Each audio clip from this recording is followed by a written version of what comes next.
Welcome back to UpTech Report series on AI. In this episode, we continue our conversation with Alicia Klinefelter, research scientist for NVIDIA.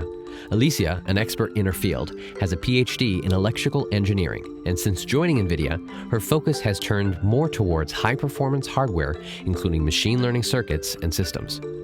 In this episode, we ask Alicia, how are some of the biggest brands around using artificial intelligence without us even realizing it? I think things like image classification in our everyday life that exist on Facebook, or word recognition and classification that exist on a Google search, or even the ability for your phone to be able to learn on the fly, like characteristics of your voice, that it can identify something you're saying better compared to somebody else.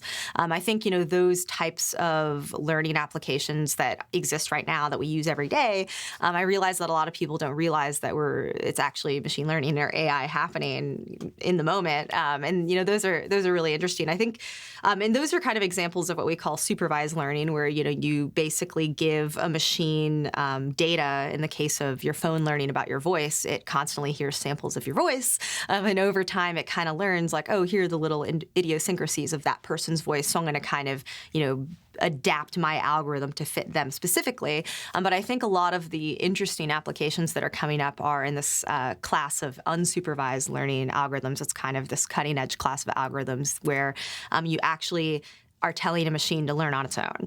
You're not really giving it examples of data to learn from. You're giving it this kind of a goal to meet in terms of accuracy, and then you say, learn on your own. And I think those class of algorithms are really going to be at the cutting edge. Are you aware of any new major tech devices that are incorporating dedicated hardware for artificial intelligence?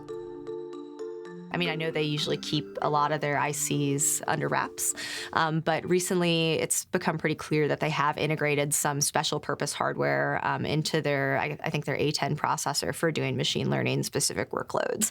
And you're kind of, even, with NVIDIA, we have our GPU lines, and we are also adding dedicated accelerators within our GPUs to handle specific machine learning workloads, and that's public, so that's okay.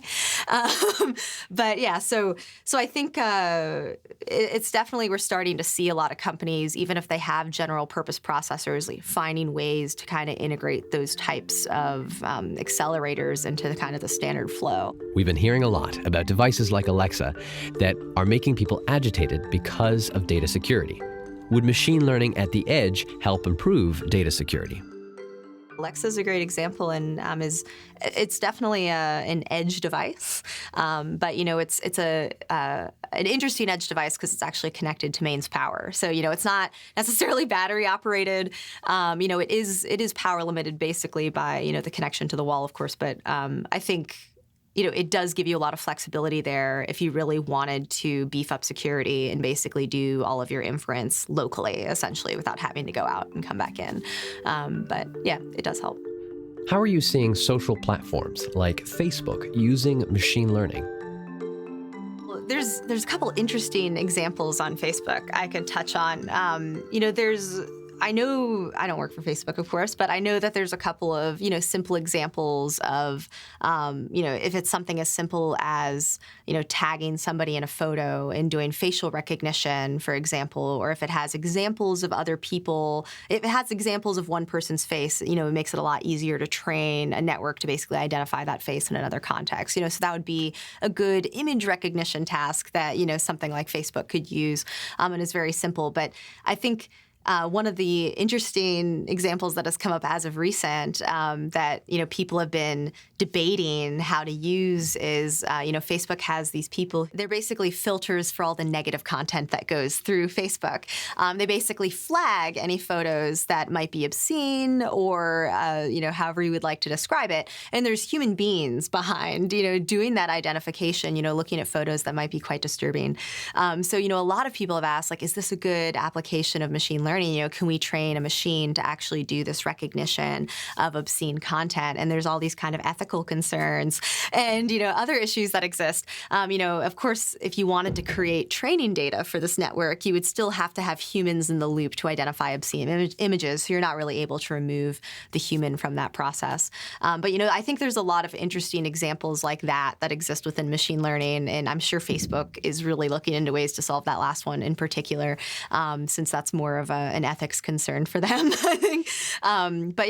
Besides that, there's lots of, simpler examples of, how they use machine learning. I actually think the biggest way that they do use it is actually through advertisements. It's not necessarily through, the things we think about what Facebook actually does in terms of how it's advertised to us as users. But usually, some of their biggest revenue sources are really from targeting advertisements.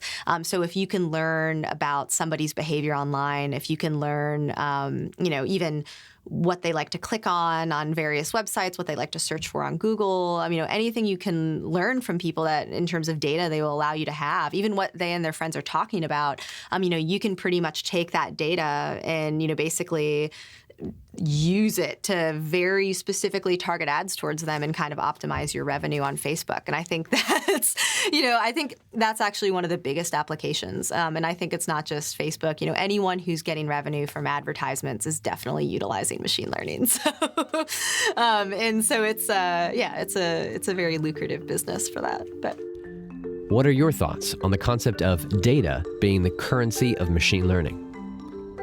Yeah, a lot of people, kind of like you're saying, they'll talk about the currency of machine learning being data. And that Google is the king, because they have data on everybody, on everything. So I definitely believe that to be true. And, that's why Facebook, not to get political or weird, that is why, they kind of got caught up in the scandal, with Cambridge Analytica, is because data is really valuable. And that's kind of the reality of it. And I think people are starting to realize that it's kind of the next thing to protect because it's this currency. It's because companies really can take your data and, make money off of it. And it's what feeds a lot of these algorithms for training. This was just a taste. Stay tuned as we share the full deep dive interviews we had with each one of our panel of experts and our upcoming episodes focused on specific topics that will transform the way you think about artificial intelligence. All this on UpTech Report's new series on AI.